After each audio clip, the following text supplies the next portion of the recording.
వినుకొండ నియోజకవర్గ బొల్లాపల్లి మండలంలో శ్రీ లావు కృష్ణదేవరాయలు జన్మదిన వేడుకల్లో పాల్గొన్న వినుకొండ నియోజకవర్గం తెలుగుదేశం జనసేన బీజేపీ ఉమ్మడి పార్టీల అభ్యర్థి జీవి ఆంజనేయులు, అలాగే నర్సరావుపేట పార్లమెంట్ అభ్యర్థి లావు కృష్ణదేవరాయలు, మాజీ శాసనసభ్యులు మక్కెన మల్లికార్జునరావు, మండల ముఖ్య నాయకులు, కార్యకర్తల అభిమానులు పాల్గొన్నారు. నేను శాసనసభ్యుడిగా ఉన్నప్పుడు మండలంలో 2000 సిమెంట్ రోడ్లు తీసుకొచ్చా, 12,000 మందికి ఇళ్ళు ఇచ్చాను, 28,000కు మరుగుదొడ్లు ఇప్పించా. బొల్లా బ్రహ్మనాయుడు ఎమ్మెల్యేనాకి ఎవరికైనా ఇళ్ళు ఇచ్చాడా బాబు? బీసీలకు ఎవరికైనా ఇళ్ళు ఇచ్చాడా? మన ఎస్సీ కాలనీ సోదరులకు ఎవరికైనా ఇచ్చాడా ఇళ్ళు? ఇళ్ళు ఇవ్వలేదు, మరుగుదొడ్లు కూడా ఇవ్వలేకపోయాడు బొల్లా బ్రహ్మనాయుడు. ఎవరికైనా సబ్సిడీ లోన్లు ఇప్పించాడా? గేదె లోన్ కానీ, గొర్రె లోన్ కానీ మన బీసీ కాలనీ కానీ, ఎస్సీ కాలనీ, ఎస్సీ సోదరులకు కానీ ఇచ్చారా? పేదలకి సంక్షేమ పథకాలు మాత్రం ఇవ్వడం. బొల్లా బ్రహ్మనాయుడికి పేదలతో మాట్లాడటం కూడా ఇష్టం ఉండదు ఆయనకి. బీసీలు ఎస్సీలు అంటే చులకన భావం, ఏ భావం బొల్లా బ్రహ్మనాయుడికి. అలాగే దారు నాయక్ గారు చైతన్య రావాలని కోరుతున్నా. 7,000 పెట్టి కొనాల్సి వస్తుంది పేదవాడు ఇసుక. మరి ఎవడబ్బు సొమ్మని వసూలు చేసుకుంటున్నాడు? గవర్నమెంట్ రూపాయి కట్టకుండా బొల్లా బ్రహ్మనాయుడు. అలాగే మందు తాగే వాళ్ళకి ఇప్పుడు బొల్లా బ్రహ్మనాయుడు ఏం చెప్పాడు? ఎన్నికలకు ముందు చంద్రబాబు గారు మరి జగన్మోహన్ రెడ్డి గారు ఏం చెప్పాడు? నేను అధికారంలోకి రాగానే మద్యపాన నిషేధం చేస్తా అన్నాడు.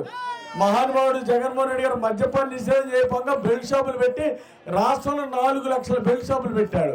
ఇక్కడేం బొల్లా బ్రహ్మనాయుడు ఆయన జగన్మోహన్ రెడ్డి గారిని ఆదర్శంగా తీసుకొని 3,000 బెల్ట్ షాపులు పెట్టాడు. ఊరికి 10 బెల్ట్ షాపులు.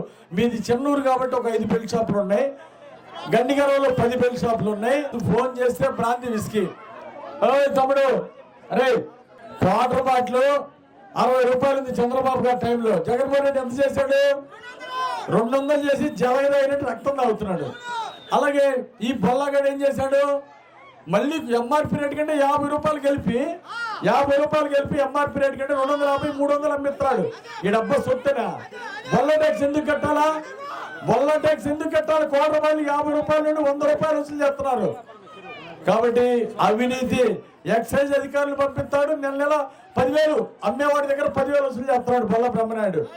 బొల్లా బ్రహ్మనాయుడు ఎక్సైజ్ అధికారులు పెట్టి డబ్బులు వసూలు చేసుకున్నాడు. నెలకి 3 కోట్లు. 3,000 బెల్ట్ షాపులు, ఒక్కో బెల్ట్ షాప్కి 10,000. బెల్ట్ షాప్ 10,000 వసూలు చేస్తున్నాడు బొల్లా బ్రహ్మనాయుడు. అలాగే రేషన్ షాప్ బియ్యం ఈ చేత్తో 10 రూపాయలు కొంటున్నాడు. ఆ మండలానికి ఇద్దరు బ్రోకర్లు పెట్టుకున్నాడు. మండలానికి 2 బ్రోకర్లు. ఆ బ్రోకర్లతో బియ్యం అంతా 10 రూపాయలకు వసూలు చేస్తాడు. 30 రూపాయలు కేజీ, 30 రూపాయలు చొప్పున టన్ను 10,000 కొని టన్ను 30,000కి ప్రతి నెల 1,000 టన్నులు అన్ని ఊళ్ళ నుండి బియ్యం వసూలు చేయటం, పేదల నోట్లో బట్టి కొట్టడం, వీళ్ళు లాభానికి అమ్ముకోవటం. ఇదేనా వీళ్ళు చేసేది? బొల్లా బ్రహ్మనాయుడు బియ్యంలో అవినీతి, ఇసుకలో అవినీతి, వాటర్ బాటిల్ మీద అవినీతి. ఇలాంటి అవినీతి ఎమ్మెల్యేని పేదలకు ఇవ్వాల్సిన ఖరీదైన భూములు ఆక్రమించినటువంటి బొల్లా బ్రహ్మనాయుడు కథ తేలుస్తాం. రేపు వచ్చే తెలుగుదేశం ప్రభుత్వంలో బొల్లా బ్రహ్మనాయుడు ఆక్రమించిన భూములు పేద ప్రజలకు, ప్రభుత్వ భూములు 2 సెంట్లు పేద ప్రజలకు ఇచ్చి పంచి పెడతామని, ఇళ్ల స్థలాలు ఇస్తామని నేను మనవి చేస్తున్నా. మీ అందరికీ అవినీతి బొల్లా బ్రహ్మనాయుడిని చిత్తుగా ఓడించాలి. 40,000 మెజారిటీతో. ఆ సమయంలో చాలా మంది కుర్రోళ్ళు నడుస్తూ నాతో ఈ చెరువు చూడండి సార్ అని చూపించారు. చెరువు పేరు ఊర చెరువు అని చెప్పారు. అదేనా? ఊర చెరువు అని చెప్పారు. ఎన్ని ఎకరాలు అంటే ఒకళ్ళు 50 ఎకరాలు అని చెప్పారు, ఒకళ్ళు 100 ఎకరాలు అని చెప్పారు. 36 ఎకరాలు ఇంకో తమ్ముడు చెప్తా ఉన్నాడు. కానీ ఒక్కసారి ఊహించుకోండి, ఆ చెరువులో నిండుగా నీళ్లుంటే మన గ్రామం, మన కుటుంబాలు, మన జీవితాలు ఎలా ఉంటాయని ఒకసారి ఊహించుకోండి. పూర్తిగా నిండు కుండలాగా ఉంటే కనుక షోలాయపాలెం గ్రామంలో ఉన్న మన బతుకులు ఎలా ఉంటాయి అనేది ఒకసారి ఊహించుకోండి. అందరికీ ఇక్కడ భూములు ఉన్నాయా? వ్యవసాయ భూములు. కానీ మీరు వ్యవసాయం చేసేదానికి నీళ్లు ఉన్నాయా? లేవు. ఆ నీరు రావాలి అంటే, ఆ చెరువు నిండాలి అంటే ఒకటే ఒక్క అవకాశం వరికపుడిశాల పూర్తి చేస్తేనే అవుతుంది. అవునా కాదా? వరికపుడిశాల కావాలా వద్దా? కావాలా వద్దా? వరికపుడిశాల ప్రాజెక్టు తీసుకొస్తేనే ఇక్కడ బొల్లాపల్లిలో ఉన్న మన తండావాసుల బతుకులు మారాలి అంటే వరికపుడిశాల రావాల్సిందే. అది తీసుకురావడానికి గడిచిన 60 సంవత్సరాల నుంచి కూడా చాలా ప్రయత్నాలు చేశారు, చాలా విధాలుగా ప్రయత్నాలు చేశారు, కానీ అది ఎక్కడికి ముందుకు వెళ్ళలేదు. శంకుస్థాపన అయితే చేశారు కానీ అది ఎందుకు వెళ్ళలేదంటే ముఖ్యమైన కారణం దానికి కేంద్రం నుంచి అనుమతులు రావాలా. ఒకటి అటవీ శాఖ అనుమతులు రావాలా, రెండవది ఏదైతే వన్యప్రాణులు ఉంటాయి అక్కడ పులులు సంచరించే ఏరియా, అది ఆ పులులు సంచరించే ఏరియా కాబట్టి వన్యప్రాణుల సంస్థ నుంచి కూడా అనుమతులు రావాలా. ఈ 2 అనుమతులు లేకుండా ఆ ప్రాజెక్టు ముందుకు వెళ్ళదు. కానీ మీ అందరికీ ఒకటి చెప్తా ఉన్నా, ఈ గడిచిన 5 సంవత్సరాల్లో ఏదైతే ఢిల్లీ నుంచి రావాలో ఈ 2 అనుమతులు కూడా మనం తెచ్చుకోగలిగాం. ఈ ప్రాజెక్టు వరికపుడిశాల ముందుకు వెళ్ళటానికి ఎటువంటి అడ్డంకులు లేకుండా ఈరోజు ఢిల్లీ నుంచి రావాల్సిన ప్రతి ఒక్క అనుమతి కూడా మనం తెచ్చుకోగలిగాం. అనుమతి అయితే తెచ్చాం కానీ ఆ ప్రాజెక్టు అనుమతులు తెచ్చి దాదాపు 7-8 నెలలు అవుతా ఉంది. కానీ ప్రాజెక్టు ముందుకు వెళ్లకుండా అక్కడ ఆగిపోయింది. ఆగిపోవడానికి కారణం ఏమిటంటే ఆ కాంట్రాక్టర్ ఎవరైతే ఉన్నాడో పనులు చేయవయ్యా అంటే, అయ్యా ఎంపీ గారు నేను పనులు చేస్తాను, నాకు బిల్లు ఎవరిస్తారని అడిగే పరిస్థితిలో ఉన్నాడు కాంట్రాక్టర్. ఎందుకు అని అడిగితే ప్రభుత్వం వైపు నుంచి ఒక్క ప్రాజెక్టుకు కూడా వరికపుడిశాల కాదు రాష్ట్రంలో ఉన్న ఏ ప్రాజెక్టుకు కూడా ఒక్క బిల్లు కూడా రాలేదు. ప్రాజెక్టు వదిలేయండి, రోడ్డు వేసినా కానీ బిల్లులు రావట్లేదు. అటువంటి పరిస్థితుల్లో మేము ఏ విధంగా ఈ వరికపుడిశాలను పూర్తి చేయాలి అని చెప్పి ప్రశ్నించారు. మీ అందరికీ మాటిస్తూ ఉన్నాం. దానికి వచ్చిన అనుమతులతో వచ్చిన ప్రాజెక్టు వరికపుడిశాల అనుమతులన్నీ పూర్తిగా వచ్చిన ప్రాజెక్టుకి వచ్చే సంవత్సరం లోపల మోటార్లు బిగించి పైప్ లైన్లు వేసి మీ చెరువు నింపే బాధ్యత మేము తీసుకుంటామని చెప్పి మీ అందరూ కూడా మాటిస్తూ ఉన్నాం. నాకు వేరే ఈ వచ్చే 2019లో గెలిపించిన తర్వాత నేను వేరే దాని మీద దృష్టి పెట్టాల. ఈ ప్రాంతానికి సంబంధించి ఒకే ఒక పని మీద దృష్టి పెట్టాను, అది వరికపుడిశాల అనుమతుల కోసం. వచ్చే 5 సంవత్సరాలు కూడా వేరే దాని మీద దృష్టి పెట్టను. ఈ ప్రాజెక్టు పూర్తవ్వాలా, ఇక్కడ నీళ్ళు ఇవ్వాలా, అంతే. ఇంక వేరే దాని గురించి మీరు ఎన్ని మాట్లాడినా ఏం చేసినా ప్రతిపక్షాలు వారు నా గురించి. ఎంపీ కృష్ణదేవరాయలు గారిని అభినందిస్తున్నా. ఇప్పుడు వరికపుడిశాల ప్రాజెక్టుకి 70 సంవత్సరాల నుండి ఎవరైనా అనుమతులు తెచ్చారా తమ్ముడు? మరి మన ఎంపీ శ్రీకృష్ణదేవరాయలు ఢిల్లీ పోయి అనుమతులు తీసుకొచ్చాడు. జగన్మోహన్ రెడ్డి చేతగాల మన శ్రీకృష్ణదేవరాయలు గారు తీసుకొచ్చారు, అభినందిస్తున్నా. అనుమతులు ఆయన తీసుకొచ్చాడు.